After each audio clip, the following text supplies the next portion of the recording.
So created the most meta thing on the planet, create awesome online courses, which is a course on courses. That's what it is. Meta, right? Course on courses. Hey guys, Alex Rich. Ben Corimba. Hey, we are excited to let you know that we have episodes of our podcast, Jews in the Lou, dropping every other week, and you're not going to want to miss. We have some great guests lined up. Amazing. And while I have you, I want to thank the St. Louis Jewish Light for their incredible partnership and support of our podcast. St. Louis Jewish Light doing amazing work for our community, keeping us informed with stories, with updates. And visit stlJewishLight.org. Subscribe to their newsletter. They'll keep you up to date on everything going on. Absolutely. Well, see you soon. All right, so we just kind of we just go straight. You just roll, yeah. We just roll, no intro. We gotta make sure we get a nothing. photo at the end too. By the way, Oh, I know we'll you do get it photos. all. We'll You do get a whole- media We do a rocking. whole photo shoot and everything. in Perfect, here. We perfect. do. I need hair and makeup. But I appreciate you coming in and talk. I know we've talked about trying to get you on. I know here. we did it. We finally did it. We did David it. Garland. There's a lot of people that know you. A lot of people that don't know you. We met. I would say through softball. Right. Through Right. I would say synagogue softball teams. 10, I mean, not maybe 10 years ago, about 10 years ago, somewhere around there, maybe even Oh yeah. a little less through the Hebrews. The Hebrews. That was our Yeah, name. the Hebrews with The the pink, we had pink Hebrews. shirts, and they were the Hebrews. Yeah, that's hysterical. Yeah. And we just kind of recently started like chatting a little bit Yep. more about some of the guests that we've had on here.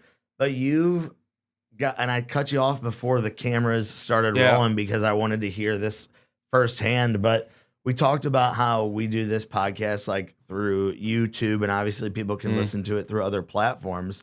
But I guess how you kind of started your success, from my understanding, was like ultimately YouTube before YouTube. Yeah, it was right? like the Jurassic days. You Yeah. know, I mean, I went to Wash U, graduated in 2006, and I was involved in, of all things, after that for the next couple of years, in the inline hockey industry. Okay. Who would have thought, right? I played inline hockey, loved it. I played ice and inline Yep. at Wash U, and one of my coaches said, "Hey, come out.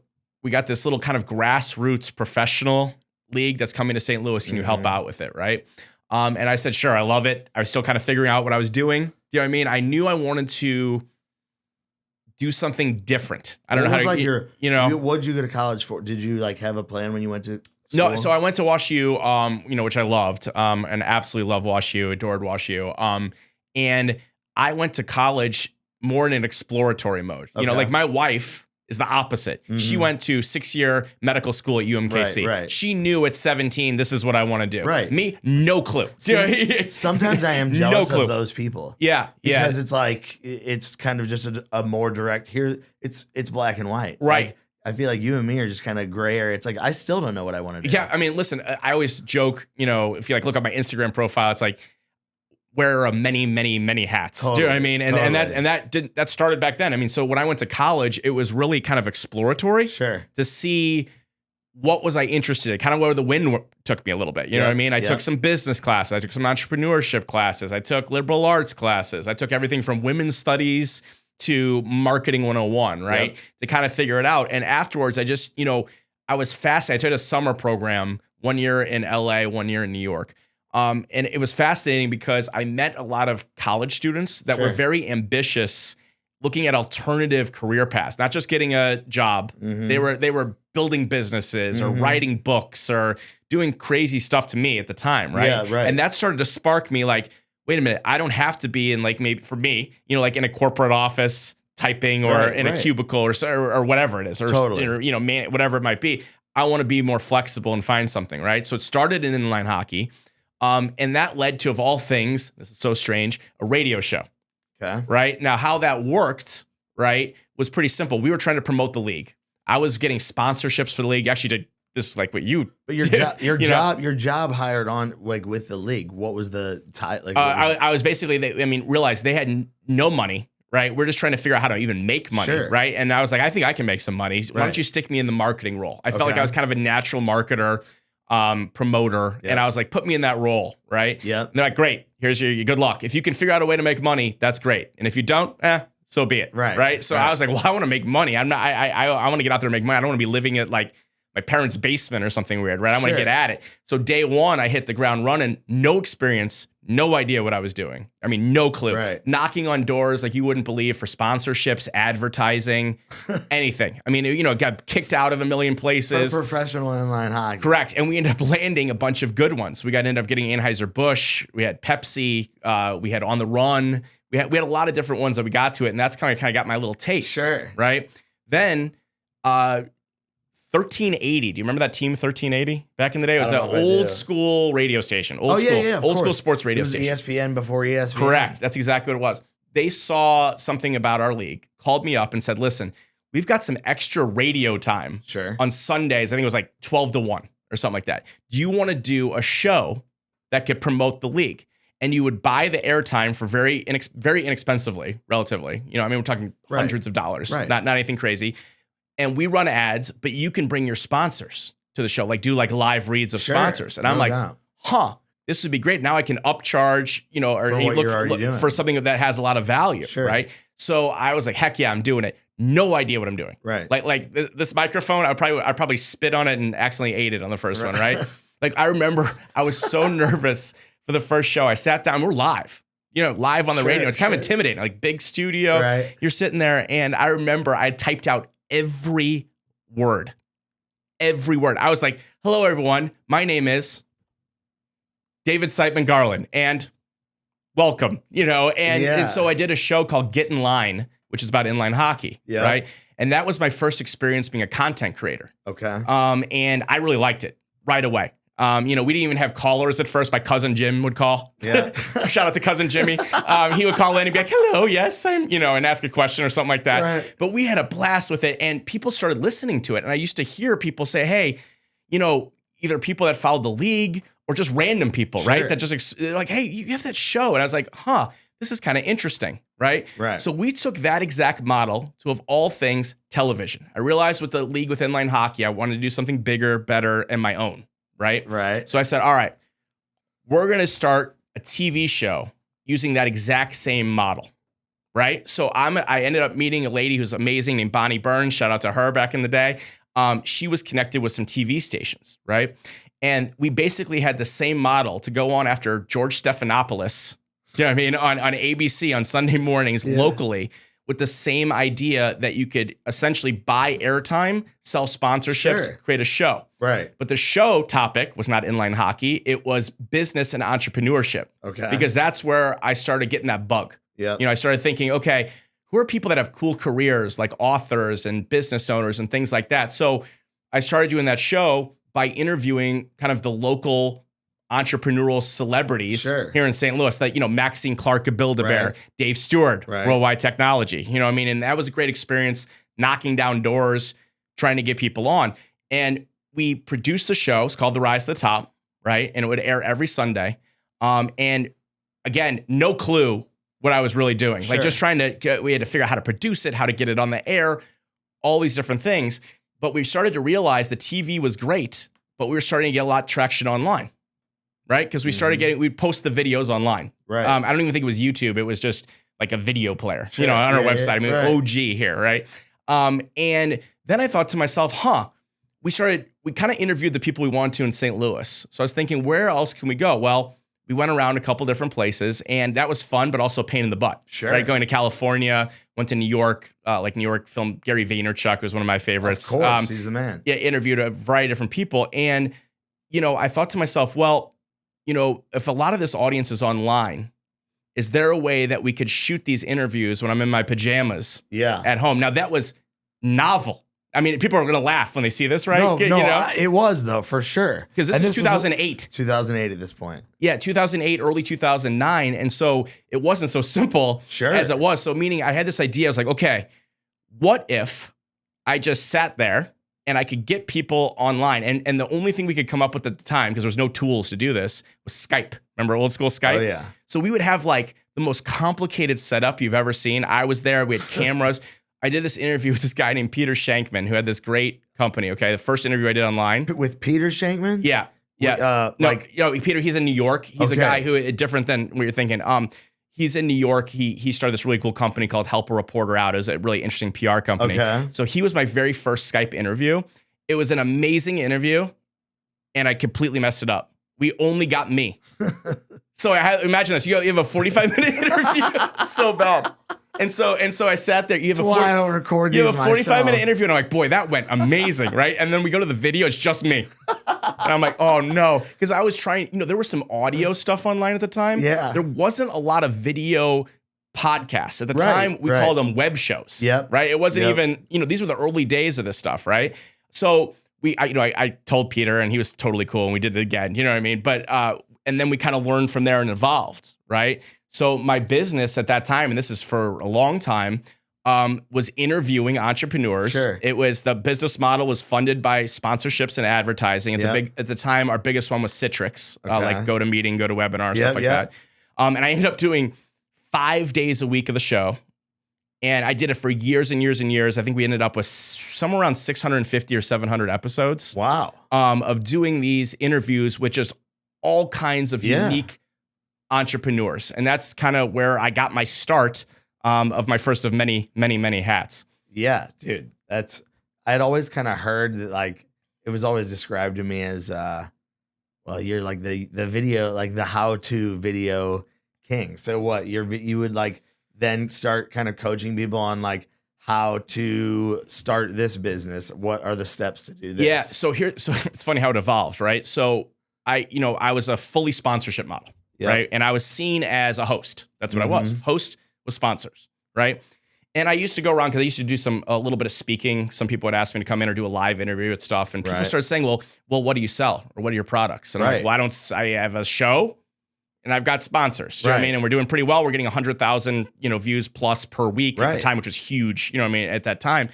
And they said, no, you got to have your own product. What happens if your sponsors wake up tomorrow and say, hey, sorry. Yeah, it happens. What would happen? I'll be like, well, I'm screwed. Right. That's exactly what I am. So I'm like, I have to do my own product, right? So what do I want to do? So what ended up happening is I started teaching about what I was doing online. I decided I'm going to create an online course because I thought to myself, okay, what if I record something once and do some training and put it up online, which again wasn't easy at the time, right? And do some training where people buy that. Or will people be interested? Will they see value in it? Will it do something? And what topics do I know about? Well, I know how to build an audience. Right. I know how to build like kind of a sponsorship-based business. I know how to do online interviews, right? Let's start creating courses on those topics. Like I even had my first course was on, believe it or not, online interviews. It was called Create Awesome Interviews. That's what it was called. Yeah. Okay. And the course was $495. Okay. So it's an expensive course, right? And recorded it, set it all up, launched it, right? And I remember this like yesterday, like because it was a pivotal moment in my career, was once you started seeing people purchasing. Sure. I was like, what, you got to be kidding me. So the first launch of that did $19,500. So even you didn't think it was going to be like that? No idea. I mean, like I was like, we're going to have crickets. Are we going to do this? I'm still learning as I go here, but I know we got some good value, right? So can we do this? And I remember it was 19,500 rounded on that first launch. Now, is that to retire on? No, but it gave me insane confidence. I was like, oh my God, like people want this. Now I need to deliver. Sure. Do you know what I mean? Make sure that the customer service is on point. Make sure all the things that we do with these courses are great. Right. So I started kind of platooning, if you will, between doing the show and doing these courses at the same time. So it's kind of like two sides of a different coin. And that led to a couple of interesting things. One, it led to a book deal with Wiley Publishing. So now I was kind of viewed differently because I was a host. Right. Now I'm like a host slash, I use a lot of air quotes, but like expert. Do you know what I mean? Like, so I'm a teacher, someone that's helping people with stuff, coach, whatever you want to call it. So people are like, this is very interesting. So Wiley Publishing came to me and I was young, in my 20s. And they said, hey, we know you have an audience. We know you kind of have a topic. Would you be interested in writing a book? I'm like, yes. Like, yes, I will. Right. Do I know what I'm doing? No. And ended up writing a book called Smarter, Faster, Cheaper by Wiley Publishing, traditionally published. That was all about kind of the marketing and business strategies that I had used to grow the business at the time. Yeah. Right. Wow. And then the evolution, which got kind of crazy, is the courses business exploded. Right. I mean, like we're talking about revenue went from 19,500 to 250,000 to in less than 2 years. It was, I think, 1.1 million with sales of just these courses. Right. And realize there's not much overhead. No. Like, I don't have an office.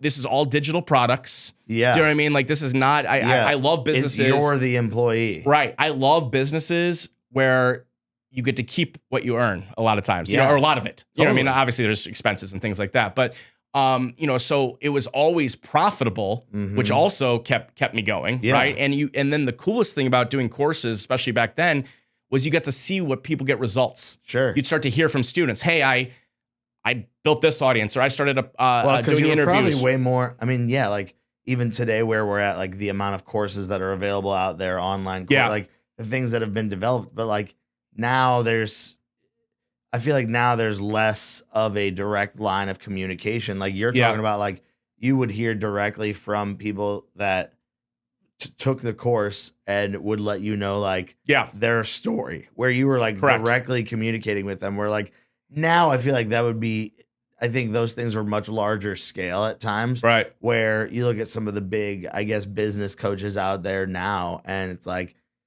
if you sent them a note, how quickly would they really be able to get back to you? Where like you were you did have that communication. I think that's a great point, because I think that was one of the keys to success was being in the trenches. Sure. Being responsive. Hearing the stories. You know what I mean? Talking to people. I mean, it led to, you know, my business partner right now in several investments that I'm in was an original student of one of my courses in England. Yeah. So, I mean, it's funny how those things connect, right? Yeah, yeah. And where that business ended up going was after several years, and now we're doing 7 figures in sales, we had a pretty nice audience and customer base.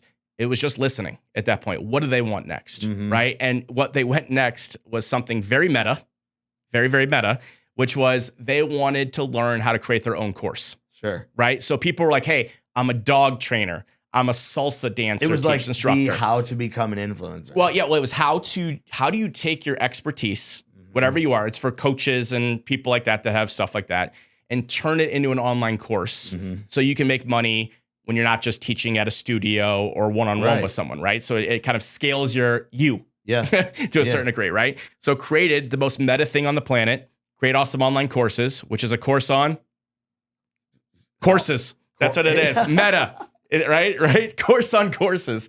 And that is where my business really exploded. That was 2015. And we went from like I think at that point about 1.3 million in course sales. Yeah. And then did an additional 5.5 million over the next few years of those courses, right?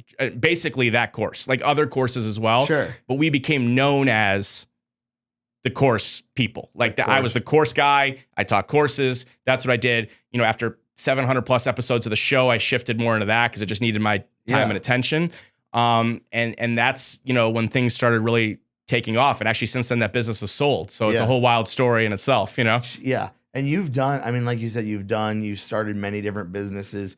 I want to kind of take it back to kind of your upbringing and like bring the Judaism factor into this, as far as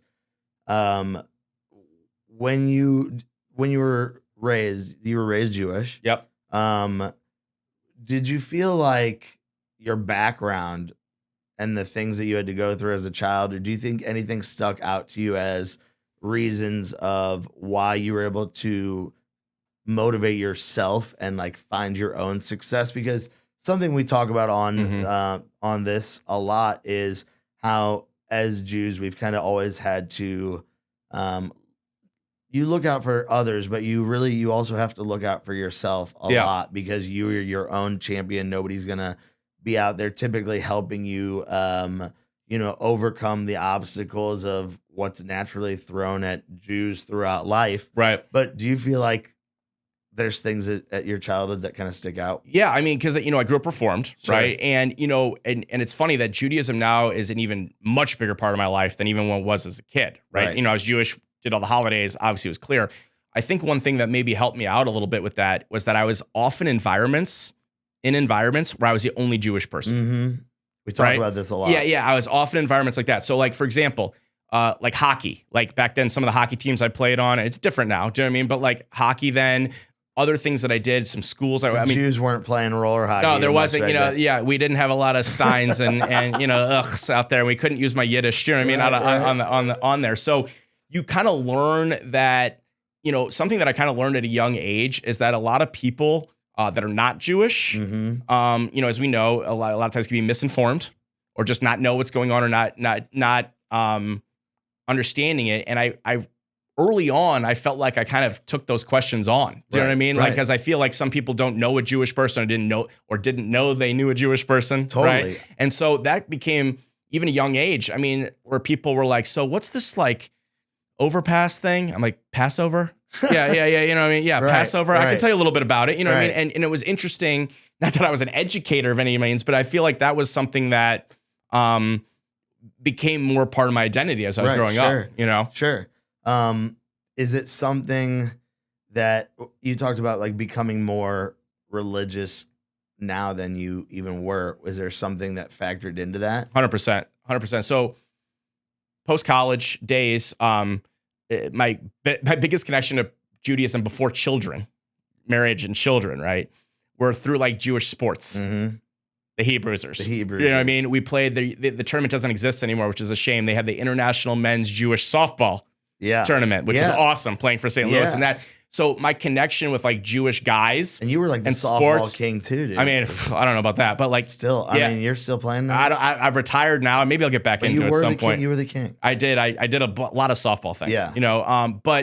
That was like kind of my experience with Judaism in my early 20s was that and mid 20s, right? Just connecting with others through social. And playing Torah and turf, flag football. Right. Do you know what I mean? Right. Shout out to Aaron Ellison and all those guys doing that. And that was kind of my first thing of like, there's probably more to this Judaism thing. Like I know I'm Jewish, but this is I'm really enjoying being more part of the community, right? But the turning point, I'd say, of course, and it sounds a little stereotypical, but it's not, was one, getting married, my wife being Jewish, us raising 2 Jewish children, right? And we decided to put them into a Jewish school. And we weren't even seeking a Jewish school at the time. We were kind of looking at different schools, seeing where the great fit was. And boy, we got lucky on how that all worked out. The kids went to Mirowitz, and that was a turning point for us with the kids, and then being into Jewish education that then kind of transferred back to our household. Sure. Do you know what I mean? For now lighting the Shabbat candles and doing prayers on Fridays and doing this and that. A lot of our traditions and things and our connection to Judaism was taken to the next level there when we had kids. And you feel, and from the way you're describing it, it seems like you're more so describing it like a lot of us do, where it's the culture and the traditions and not necessarily the specific religious aspects of being Jewish. It's the family traditions, the things that you're able to do with like just your cultural experiences. You talk about like playing intramural sports with other Jewish men that have similar interests. It's about the people that you're surrounding yourselves with, and it kind of brings you closer in a way to, yes, Judaism, but like to God, in the sense that like this is who I'm meant to be with. This is who, like, I think that it kind of goes both ways, right? Like there's a lot of people that were only raised around a lot of Jewish kids. Right. And then there's the complete opposite, where people, like you said, were the first Jewish person that they've ever met. So it's interesting when you're able to kind of talk about it the way that you do, where you're basically saying these specific little instances of just family first, not just the religious, have brought. It's the family and the people. It's the, I think that's a sense of like, I think where I'm trying to go with that is like, that's also a key reason I think why it's like, we joke, you ask one Jewish person, like you find out somebody's Jewish and you're like, oh, do you geography know? right away, right? Yeah, 100%. Turns out it's their cousin. Right? Exactly. Yeah. And it's like, because, and every time it goes back to that, but I feel like it is because, there's ways once we get connected. Somebody just reached out to me and they're like, hey, I'd like to get more connected with the community. Yeah. I feel like, yes, I'm sure any community that you're a part of, there's outlets and ways to get involved. But I feel like the Jewish community does have has a lot of ways that people can get more involved. One of those being, I didn't even mean to segue into it this way. Right. But what you're doing with like the Maccabi. And philanthropy and it ties in big time. And you're an entrepreneur guy. Yeah. We know that. We haven't really covered though that like it's so much more beyond that. Yeah. Philanthropy, like you said. And giving back now to youth sports, and having other causes too, and other causes, and having kids, raising your kids Jewish. Talk about some of that stuff that you're doing, like of more recent time. Yeah, and I think a lot of this is also I want to set a good example for our children, right? And the kind of the ways I like to think about it in our family is the things that we hold very, very important. And you're really close to your dad. Yes, right? very close to my entire family. Your My whole dad, family. very, very close. But your dad, I always see your dad. Dad very close, Mom very close. Like we're tight, but like within my family, meaning like and how we raise our kids, the things that we put emphasis on are education, right? Philanthropy and community, which we'll jump into here. And then, also over time, finding your purpose, passion, calling, what you're going to do in life, right? Those are some things that we do. And for us, I come from a very philanthropic family, so it's in the blood a bit, we'll get into that because I know you're not probably going to openly come out and say it, but Siteman. Right. My grandparents. Right? Correct. I come from a family that loves giving, loves helping the community, and wants to leave things better than how they found it, right? And I feel like we're the stewards of that now. That has been passed down, and that is kind of what we do, right? And we have a fund where we give to a real focus on Jewish organizations, not exclusively, but mostly because that's what we really are passionate about, right? Because I think the connection with the kids and the school and the community and also other things like we hosted a Shinshanim from Israel for 6 months, like different things like that all led to us. I don't want to say being more Jewish, but you know what I mean? Like more entrenched, and what else can we do and how can we help the community in different ways? Totally. And one of the biggest things we did is founding Maccabi here, the Maccabi, STL Maccabi basketball, right? And the thought process on that was pretty simple. So first of all, it starts with my son, Kobe, right? So he's, as you know, huge basketball player, loves basketball. He's got a freakishly good shot over his head. He's by the way, if you think I was getting views online, he just passed like 100,000 views in the last week and a half on TikTok. No doubt. I mean, it's out of control. Wow. Managed by me, of course. He's not on TikTok. Of course. God forbid. But it started with obviously a kid loving it, right? And then it was thinking to myself, well, what's out there right now in terms of opportunities, and what's out there for opportunities for Jewish players? None. Right? Correct. In the basketball world, correct. Right? So if you look at it from this perspective, there's teams in the St. Louis area, right, that are, let's call them select teams, right, that are non-denominational. There's teams that are Christian. There's teams that are Catholic. There's teams that are other things. There's nothing Jewish. Nothing. I played church. My basketball career, I didn't keep growing like everybody else did, but I was a church league basketball kid growing up. Yeah. Like I feel like basketball, I've always loved basketball. I feel like the skill was generation skipping because my dad was actually a very good player. He was the point guard for Ladue back in the day. Okay. So he was a player. I was a hockey player. Kobe's basketball player. So that's how we go with it, But the thought process of it is like, what if we can take and create this really amazing top level experience for these kids and families, right? But incorporate Judaism into it, right? Make it for Jewish players. And we got players that are Orthodox, we got modern Orthodox, we've got conservative, and we've got Reformed. One spot, right, on this team. So the idea was to create a competitive program with families that were the right fit and kids that were the right fit. And, Joey Muffson is someone who's great with basketball in St. Louis. He and some other folks at the JCC, they run the Maccabi, the teams that play in the Maccabi games. Sure, and I'm one of the baseball coaches. Correct, 15U, 16U, and stuff like that. So Joey called me because he knew I was looking to create a program, and he said, "Hey, what if we just kind of called it all Maccabi, right? Because I could have called it.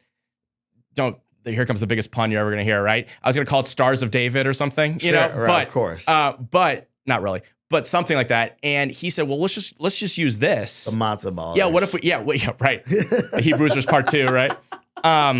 So I was like, that's a great idea. So started a non-for-profit last year, and it was a great first season. We're starting kind of building at grassroots level, right? So last year, we had a 2nd grade boys team. Okay. That was great. They played up a year in 3rd grade, which is very hard to do. Right.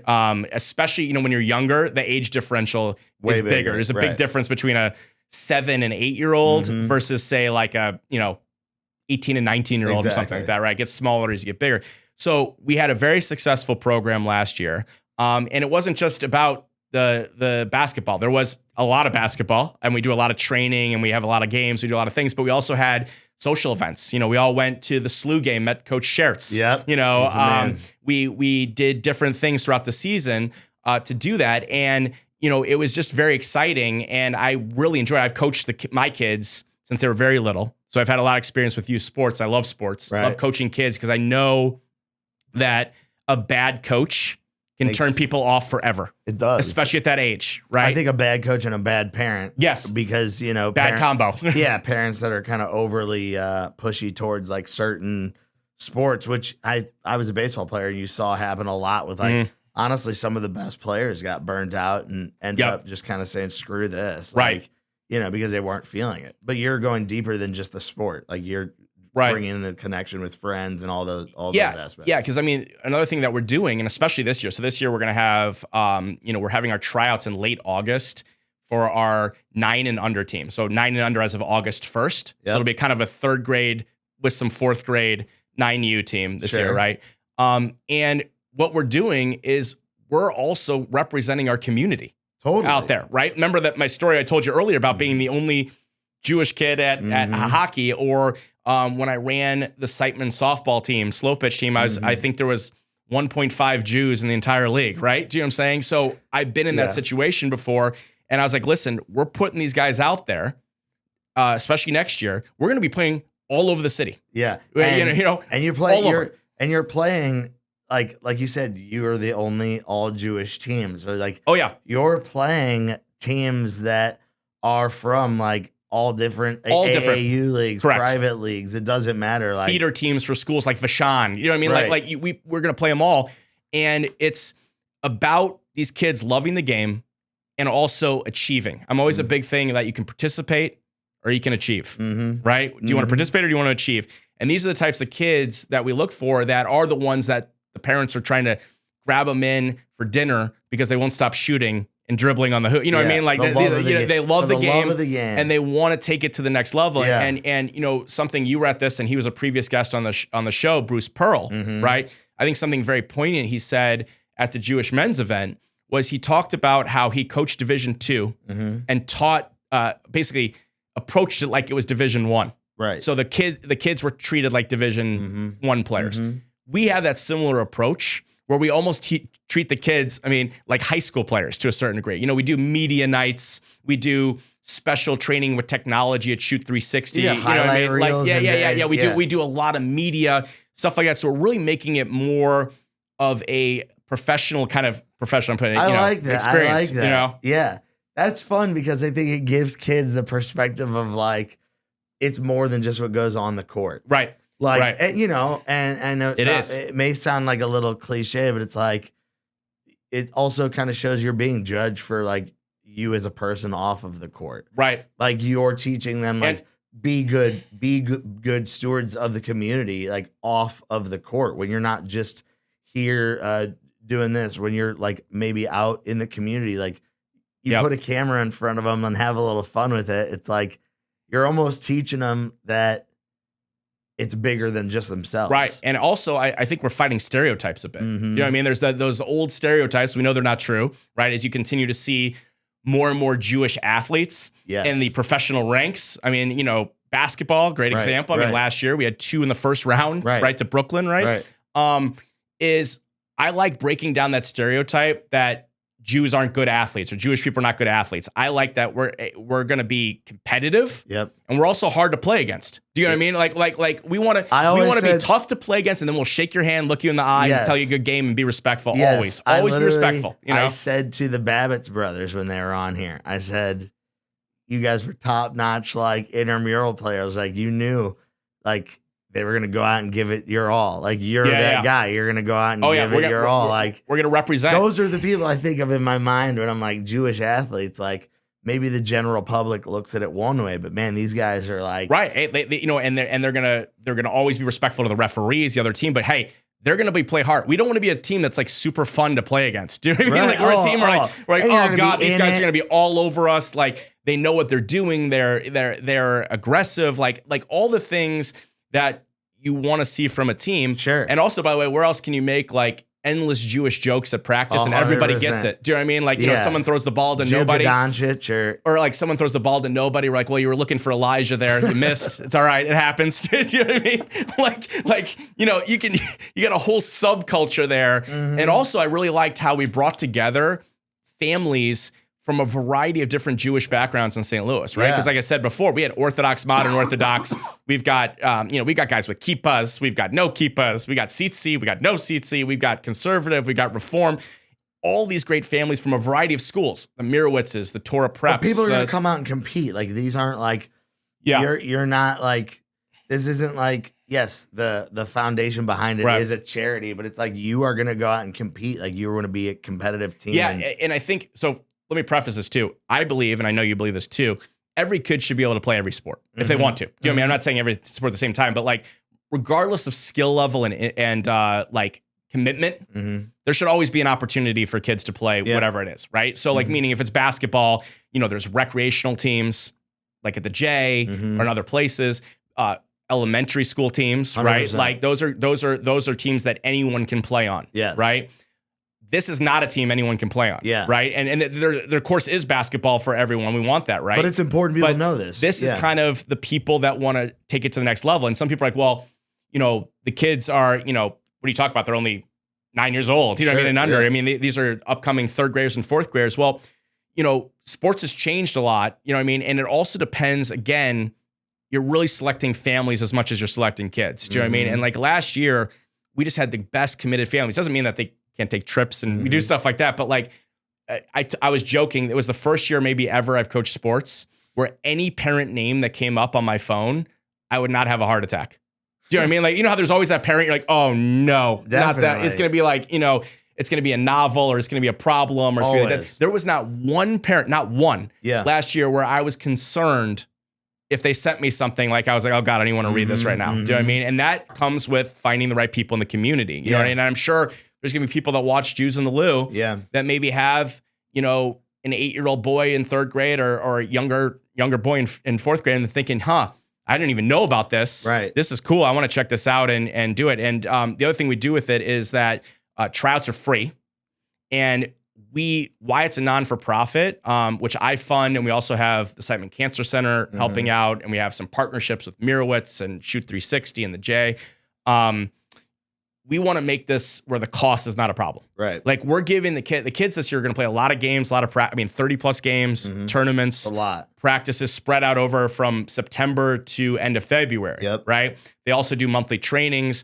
We do some other stuff as well. They get a lot of gear. They get a lot of stuff. So we're kind of investing thousands of dollars into these families for the experience. Sure. Right. And the only thing we do, if you make the team, we only charge $150 commitment fee. That's it. And that's it. And that's just to say, hey, we're in. We're not going to flake and go somewhere else. Which is different than a lot of club teams because, like, you know, I as a baseball player, I always say, like, it's like you said, sports are completely changing. It's way different than it was.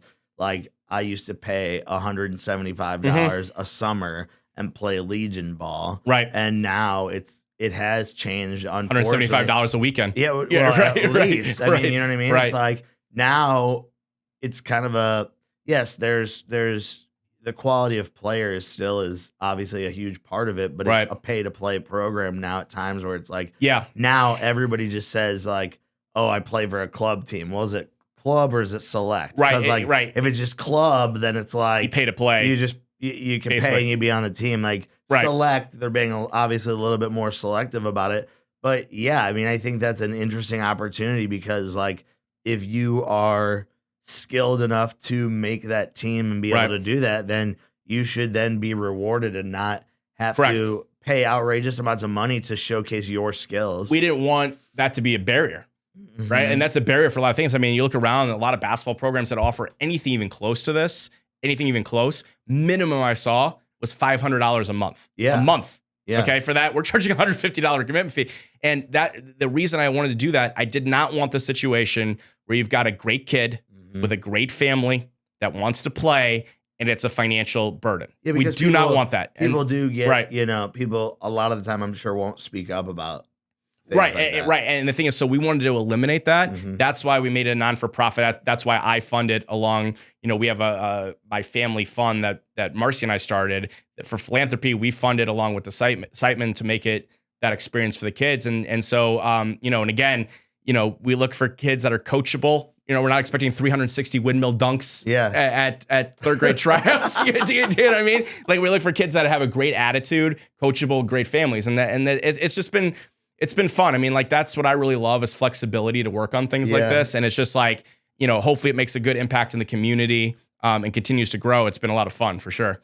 I mean, you make incredible points. I think it's great because at first you kind of look like, I'm not going to lie. Like at first you kind of hear about it. You look at it, you're like, oh, a Jewish basketball, a Jewish basketball team. Like, what is this? It's one of those headline almost that makes you double take. You're like, wait, what did I read here? What is this? Right. But then it's kind of, I think goes a step further where people that have nothing to do with Maccabi don't realize there are a lot of other cities that have these things established. So plenty of times we'll go and we'll be coaching in the Maccabi games. I'll be coaching baseball. Joey's coaching basketball. And these other cities are funneling. Oh yeah, New Jersey is one of them. Funneling players California. that they are training with year round. Oh yeah. To these teams. And so some of these teams go and it's hard to compete with a lot of these other teams because the kids are playing together year round. I think it's awesome what you've done with this because it is, I guess people are going to think both ways about this, right? Oh yeah. But you are pretty much setting yourself up to group a team of very solid Jewish athletes together where they could go compete on a larger scale to represent the Jews in St. Louis outside of just this city. Right. And what's interesting that you mentioned that with the Maccabi games, which we're very excited about for the future as well, is now imagine, instead of having a team that's formed 6 months before the Maccabi games, 6 years, you're starting in second grade. It's with the core. I mean that is that's a big difference. Do you know what I mean? As you go through there. And I think we're going to see that a lot. And, the goal, of course, over time, with more coaching and more help and more support, we can expand, of course, to boys, girls, a lot of different age groups, right? Yeah. I think it's important to do it right with one. Do you know what I mean? Yep. Before you start expanding and getting in way ahead of yourself and bite off too much more than you can chew. But I'm excited for them to be out in the community even more this year because I feel like one thing we are is we're proudly Jewish, and that's very important to me. And I feel like even when I was younger, I didn't get into these stories, but there was probably times, I don't remember some specifics, but where I didn't feel real comfortable talking about being Jewish or something, right? Yeah. Certain environments. I mean, when you're young, right? Yep. That's what I don't want for these kids. I want these kids, we've got the Star of David on our jersey, on our shorts, our warm-up shirts say Mishpacha, which is family in Hebrew. Okay. On the things, we are I love it. Out there.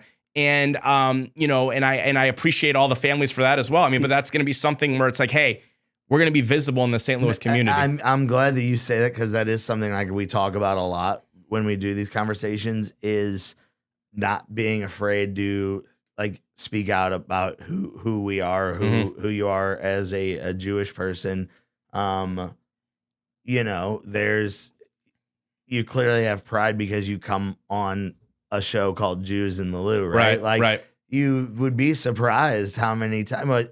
You wouldn't be surprised how many times I hear oh, I'm surprised that person came on. Oh, that's interesting. You know what I mean? That's interesting. Yeah. I guess some of that there's a little nervousness of some of that comes with of course the Chaim Bloom conversation that we just had, which it's first of all his name's Chaim, right? But the rest of the general public that doesn't click with them. No, they're not gonna necessarily know that's a. And then they find out he's on Jews in the Lou and he's Jewish, and then you see the comments that come along with certain things when you do things on social media and out in the community, stuff like that. Which I've done a lot of, and I've seen a lot of stuff. And I think that that's like a cool part of you saying that, hey, we teach speaking out, like being proud. That's a huge reason why we do Jews in the Lou, is to be proud of who we are. Yeah. So go just a little bit more into that, as far as like, yes, you showcase and you're proud that you're Jewish, but like, do the conversations with the kids go deeper about that? Or are there instances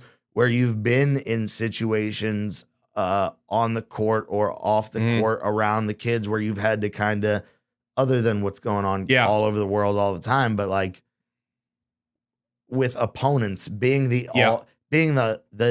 all Jewish team? Yeah. Like you go out there and you're playing against people that aren't Jewish. I'm sure there's things that happen. Yeah, I mean, and this year we'll have even more of that. Meaning we'll have even more games in other parts of the community this year, so it'll be even more expansive. And what I've seen so far has been, believe it or not, very positive. So meaning we have not seen anything that I would say, oh my God, I can't believe that happened. Right? A lot of times I get questions, which I love. That's great. Do you know what I mean? I'm happy to be our representative to talk to people. Do you know what I mean? I'm not saying that I'm the best person for it, but I'm happy to talk to someone about it, right? I feel like I've had this in different points of my life where I'm like the token representative for this. Like, your coaching shirt's like, this, I'm wearing this. Got a question, come ask. And so, referees, a lot of times will have conversations, will come over and say, hey, so, these guys all go to the same school, or like, how's it work? And like, oh, they, what's that? That's a kippah. You know what I mean? Like, but it's never been problematic. I'm not saying there's not going to ever be a problem. Totally. The only problems I see, and this is what's interesting about the society we're in, right? And I've run into this as well, and I've run into this as a content creator since 2008, right? Is, there's a lot of anti-Semitism and nonsense online. There just is, okay? And we can attack that, but I'm saying like, if I see comments that come across on something I'm doing, or, we have our STL Maccabi basketball Instagram. Yeah. Kobe has his own, my son has his own Instagram and faith. So we will get comments time to time. Do you know what I mean? And what I do with it, and maybe I'm oversimplifying it, but my job in this online is not to be dealing with these bots, people, whatever they are, right? Like if you want to come talk in person, like I just mentioned, have a conversation, whatever. But I'm saying that online, we don't put up with that at all. So if I see something like that, it's a quick delete and block. We're not engaging. They're gone. I mean, like, and I've seen this before. I mean, like when I was in business, coming up in business, I got a few anti-Semitic emails. I mean, brutal ones. Really? And a couple things on Facebook. And, my job at that point, delete and move on. Like comments like, look at this Jew giving us a course on that, like people calling you out for who you are. Yeah, how so? Yeah, it would be like I would get like a Facebook message or something nonsense from like some burner account where it's got some weird name, you know what I mean? And saying like, and the Jewish people have done this and this and this and this, or post under something, and you delete and move on. Do you know what I mean? Yeah. It's not. No one likes that. No. It's not like I'm sitting there and being like, boy, I can't wait for more of those. Do you know what I mean? I'd love for it not to happen. Right. But I think having a plan in place is very simple, because what I don't want to do is be getting into online wars and flame wars every day with people, arguing with people, saying, no, it's not true. Like that's not a good use of time. Right. I'd rather build up the Jewish community and help us than have to defend. Than be worried about that kind of thing, especially online. Do you know what I mean? If we face it in person, we'll deal with it in person. Do you know what I mean? But and that's fine. We'll deal with it. But online, I think is just, it's so easy. It's so easy to write that stuff. Yeah. It's also equally as easy to delete and block. Yeah. It makes me, it's not funny, but it does make me laugh that people like care that much. It's like, how bad, like it makes you think like how bad, what could be going through your mind that you care to like hate Jewish people this much for no reason. Like for no reason. Well, yeah, just like, identifying someone. Could you ever imagine commenting on somebody else's like social media that you don't even know, because they're not like you, right? And whether it's a race or a whatever or anything, religion, anything like that. Yeah, it's just that's the unfortunate. There's a lot of positives, of course, to social media and different things that you can do in your business and in your world and in your personal life, and along with that comes the negativity, especially when like people can be more anonymous nowadays with stuff, with like fake accounts and fake things. And I don't know what goes through their head. I don't really want to know what goes through their head, but I just like, it's very easy to get rid of them. It's very entertaining. You know what I mean? It's a satisfying click. I mean, it's a satisfying bye. I totally get block, it. done. Out of sight, out of mind. Maybe I'll curse at him for 1 second, then block. 100%. Right. It's just, it makes you laugh. You just can't even give it a second thought because it's like you're arguing with somebody that's senseless. Yeah, and you know, I'm always a believer that you want to be doing what you're doing. You do what you're focused on, right? What you want to build, whether it's a business, a non-for-profit, it's a sports related, it's education related, whatever it is. And you got to have thick skin no matter what it is. Yeah. This is 2026 from recording this. Do you know what I mean? And 100%. Like the thick skin, if you don't and you crumble, like one, it'll be very hard to be successful, right? And number two, you're just going to waste so much time. Do you know what I mean? Like it's very hard to focus on what you're trying to do if you're getting into random wars with people, online. Do you know what I mean? So you got to pick and choose your battles. If only more people understood that type of thing. But I want to go back because I don't want to take too much more of your time, but I want to know some fun things throughout like your Jewish memories. Were you a camp kid ever? No, I was not a big camp kid. I was I ended up going to hockey camp in Canada, which I really liked. So I wasn't, it's interesting because like my wife had the more typical reformed like childhood camp, youth group. Do you know what I mean? Like, that kind of thing. I don't know what world I was in, but I was not, no camp or anything like that there, but now my kids do. Your kids? They, where are they at? So they're, Aviva goes to Azrui in Wisconsin. Kobe is here. They go to Camp Emeth, which they've gone to for a while for different parts of the summer. And so, now, Jewish activities, camps, and schools and things like that and programs take priority in our life. Yeah. Like that is very different than necessarily my childhood. Yeah. No, which I think is great. We talked about like that just builds it gives you something to build a strong foundation off of. Right. Favorite Jewish traditions as far as like maybe old family recipes or things like of that nature, or something that you have like at every single meal as far as Jewish foods, anything that sticks out to you? Let's see, tradition wise, I mean, like, one of my favorite holidays is always Passover. Do you know Why what I mean? is that? Well, did you do the full on? Yeah, well, I think. Listen, we'll start with like when you're a child. For completely selfish reasons, it's near my birthday usually, which is April 19th, and like I feel like the timing of it though. One, I was always excited as a kid because it's your birthday, right? Near it. Number two, it's that spring vibe coming. Like I always feel like Passover for me is like now we're transitioning out of winter. Even it could be literally like snowing. Yeah. And I'm like, nope, winter's done. Yeah. It's Passover. Do you know what I mean? We're gonna pass over these houses. We're done with winter now. Yeah. You know what I mean? And I always remember that fondly because those were always our biggest family get-togethers. Do you know what I mean? When I was a child, we would be at my Aunt Sherry's, Aunt Sherry and Uncle Jim. It was like clockwork. Do you know what I mean? Like you had the typical kids cardboard, the little fold-out table. You know what I mean? That you're there. Everybody must have had that little. I mean, I think there was a guide somewhere for Reformed Jews on how to do Passover. Seriously, it's like they have the Catholic supply store. Right. It's like the Passover table.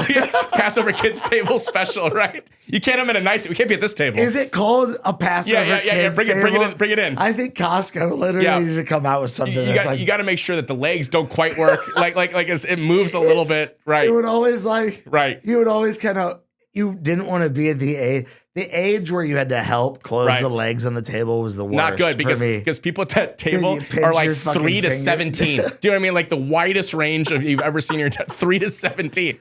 Go get the table from the basement. Yeah. But like I look back at those memories as like just so much fun. I'm looking for the afikomen and like apparently there's this legendary story where one year like my dad tried to cheat with the afikomen and tell me where it is. Okay, it's a wild story. He wanted you to get It's a funny story, but like my dad like told me, and then I told everyone that he told me. So I outed him. You know, I totally outed him. So sorry, Dad, on that one. Took him to the ethics But you should have board. listened. Should have let me find it. What was like do you remember the amount in there? Man, I don't know. I mean, whatever it did, it seemed like $1 million. So it was. I'm sure. I can't imagine. Mine couldn't have been very. Maybe $5 or something, something like that. But that's pretty standard. But yeah, I think that's a tradition. And also, you know, one more thing is like we really started doing in our house when the kids started going to Mirowitz Shabbat on Fridays, meaning we light the candles, the kids say the prayers, we all do the prayers. We kind of made that a family tradition that I really like. And when we had our Shin Shanim Roni with us last year, she got to join in that. We used to light a candle for the hostages, you know, until every single hostage was back home. Every Friday that we got from her in Israel. That candle that we got to light. And, you know, everything you do like that, whether it's the memories from your childhood or new traditions that you create, I think just entrenches you more and makes you feel better about you know, being Jewish and Judaism and what part of your life. So it's gotten much bigger as I've gone on. You know, I think, and we'll, you know, I want to make sure you get in anything else that I kind of maybe missed, but I kind of want to wrap up saying like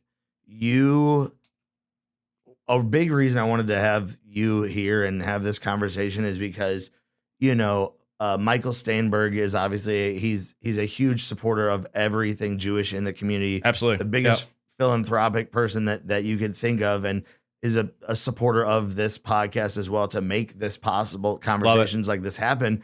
And he recently was talking about like there's got to be a next chapter of St. Louis Jews that step up and are a part of giving back to continuing to make that Jewish community strong of what it is. Like you heard Bruce Pearl say, he feels St. Louis has a very strong and well-connected Jewish community. And I think that you are a person that's doing those things that are visible in the community where you can see your impact of what you're doing and how it's affecting other people around you and how you're bringing families together. And you know, everybody kind of has their own way of doing it, but I think that it's cool to showcase what you've done, especially with like the basketball program, in bringing families together in St. Louis that are kind of all out there for the same greater good of strengthening us, strengthening our community and what we do. Yeah, I mean, I think it came, you know, from my grandpa, which we alluded to earlier. I mean, my grandma and grandpa, Ruth and Alvin Siteman, founded the Siteman Cancer Center. Yeah. My grandpa, who I'm very close with, still alive, 98 years old. Wow. Do you know what I mean? I see him every week. Wow. I see him every week at 5:15 on Thursdays, not 5:16, not 5:14. He's very precise. Okay, 5:15. And I've learned a lot from him over the years. I mean, and this is, I think, is important points for a couple different reasons. On the business side, you know, he's very successful in business, right? He was great because he basically told me when I was little, starting my very first businesses and stuff, little, I mean, you know, young, I was like, Grandpa, can I have a little bit of money to start my business? He's like, no. Okay. At the time, that was hurtful because you're like, what? I'm 22 years old. I'm using my bar mitzvah money to start my business. That's how I started my business was my bar mitzvah savings. Love it. Okay. And my grandpa, who's very, very, very successful and everything is not going to give, I was like, well, that sucks. Do you know what I mean? And then I realized, of course, the lesson now is 2020 in hindsight was you need to figure this out on your own. Right. Do you know what I mean? And I feel like, you know, coming from a successful family like that, right? Like that's something that's very important to me and the kids, that you need to find your path and need to do what you're doing. Yeah. Right. But so I appreciate that so much more now than you can imagine. Cause I feel like, you know, and people that are driven and ambitious, that get stuff done. Yeah. It doesn't matter what their background was, right? There's people that are come from success, not success, that are very ambitious and do well. There's people that come from success, not success, that aren't ambitious and don't do well. That's just the way it is, right? It has a lot to do with you and how you're raised and your values more than some of these other things. But on the philanthropy side, my grandpa is very interesting with this, is that he's very much a quiet philanthropist. So he's given more, I mean, trust me, I know the details. It's crazy stuff. And he does it quietly. The only reason you see his name sometimes was because when they gave the initial gift, the Siteman Cancer Center, right? They said, well, we'll call it the Siteman Cancer Center. And they're like, my grandpa's like, he never puts his name on anything, right? Yeah. And so he's like, I don't know about that, you know? And they said, well, you're so well respected in the community as a business person and philanthropist. If we put your name on it, that's going to help us get more donations, more funding, right, legitimacy, and things like that. And so he did that, and he still gives, I mean, to this day, I mean, a ton. And I learned a lot about philanthropy from him. Do you know what I mean? And the way that I see it, and I think there's a lot of lessons there about giving quietly and also giving loudly. Yeah. Do you know what I mean? I think there's lessons both ways, and it can work. Larry David, Anonymous. I'm anonymous. Okay. Can I just be anonymous and tell everyone? Right. So thanks, Ted Danson. Totally. So it was, but my grandpa though, with the philanthropy though, that was something I grew up with. Sure. I grew up seeing my grandpa being very philanthropic. His daughters, my mom, very philanthropic, always involved. She's a former president of NCJW. My grandpa does both a lot of Jewish causes and also not. Do you know what I mean? And so this was passed on to me. Of course, we have a special place for Jewish causes because we just love it. And when it's like, if we're not going to help our community, nobody else is. Do you know what I mean? Totally. I want to help us. Exactly. And so, so we have now kind of the stewards of that moving forward. We have, Marcy and I started a fund that we just use for giving. Yeah. Do you know what I mean? Called the Siteman Garland Philanthropy Fund that we started. And, I think we're going to continue to carry that on and hopefully make our community and beyond that better place. Yeah. Well, dude, I think you're an awesome example of how we're young. We are the young Jews in St. Louis. Even with a little graying. With a little gray. Look, I was going to say, I'm going gray quicker than you. Good. But you also got great hair. I think what we need on this podcast is we need to tally. We need to start like keeping track of like the best hair of people that we have the all hair team. Yeah. I mean, we got pretty good. There's been some pretty good hair on here. Ben's got good hair. Right. I think it's maybe something we start, and I would say definitely a contender. All right, guys, listen. In it. I'm excited. I'm excited to be on the short list. But no, I appreciate you. Anything else? Did I miss anything crazy? No, people can check out the basketball course at STL Maccabi basketball.com. Yep. Registration's free, right? Yep. If people want to connect with me anytime, I'm on all the social media. At David Siteman Garland on Instagram, / David Garland on, if you're old school and love Facebook. I still love Facebook. Sometimes. That's where people can kind of track me down. And, I appreciate what you're doing. And I love, I've been a fan of the show. Yeah. I've enjoyed watching and listening. Now it's kind of cool to be on it. And I appreciate being here. It's been a lot of fun. Yeah. Well, you're awesome. Keep doing what you're doing. And I think more people need to kind of hear your story, see what you're doing, and then like step up, be a part of it. So I think it's awesome. I appreciate you coming in here. Maybe I'll have to put together like a course of like how to become like bigger Jews in the Lou. I don't know. That's right. Right. Grow to your Judaism. Yeah. I like it. Appreciate it, man. Absolutely. Thanks, brother. All right. Yeah. There we go. Appreciate you. Yep.